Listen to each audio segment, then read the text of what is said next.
Yes, yes, ready, start.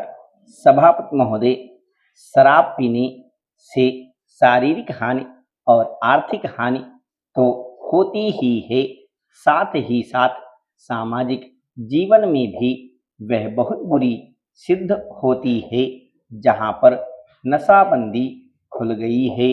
मुझे पता है कि महाराष्ट्र और आंध्र के कुछ ऐसे हिस्से हैं जहाँ पर शराबबंदी लागू नहीं है। वहाँ पर दिन दिन अपराध बढ़ते जा रहे हैं। मानवत, इस अनुदान पर जब हम विचार कर रहे हैं तो हमारे सामने तीन परिस्थितियां हैं: नक्सलवादी, किसान विद्रोह, देश के अनेक भागों में अकाल की काली छाया और आंदोलनों की बढ़ती हुई लहर। मैं निश्चित रूप से कह सकता हूँ कि सरकार की अब तक की खाद्य नीति और कृषि नीति असफल सिद्ध हुई है। इसका मूल कारण क्या रहा? कारण केवल एक रहा है कि क्रांतिकारी भूमि सुधार अब तक 55 वर्ष के अंदर भी नहीं किए जा सके, जबकि स्वतंत्रता प्राप्ति के 5 वर्ष में वे कर दिए जाने चाहिए थे। इसीलिए हम इस क्षेत्र में अब तक असफल सिद्ध हुए हैं।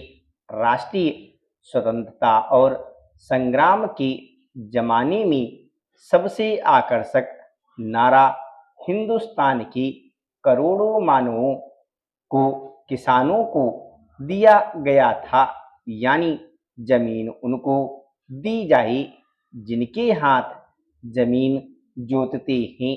लेकिन वह राष्ट्रीय आदर्श आज तक भी चरितार्थ नहीं किया जा सका है। एक तरफ करोड़ों एकड़ प्रति बंजर जमीन पड़ी है, जो कि सरकारी आंकड़ों के हिसाब से 11 करोड़ एकड़ से कम नहीं है। इन जमीनों का उपयोग न होने के कारण से आज किसानों की समस्या हमारे लिए एक महान विभीषिका का प्रश्न बन गई है। आज स्थिति यह है कि करोड़ों खेत मजदूर, भूमिहीन आदिवासी हरिजन एक तरफ पड़े हुए हैं और दूसरी तरफ करोड़ों एकड़ प्रति बंजर जमीन अनेक रूप में पड़ी हुई है, लेकिन उनका संगम समागम नहीं होने दिया जा रहा है।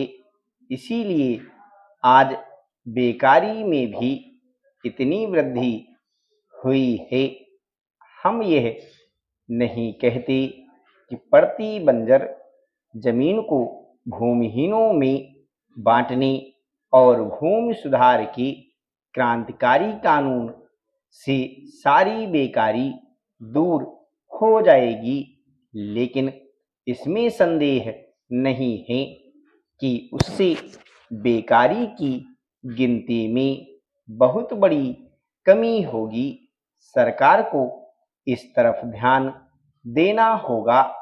राष्ट्रीय सुरक्षा के बाद जो हमारे देश की सबसे बड़ी समस्या है, किसान समस्या, इन्हीं कारणों से उसका समाधान आज तक नहीं हो सका है।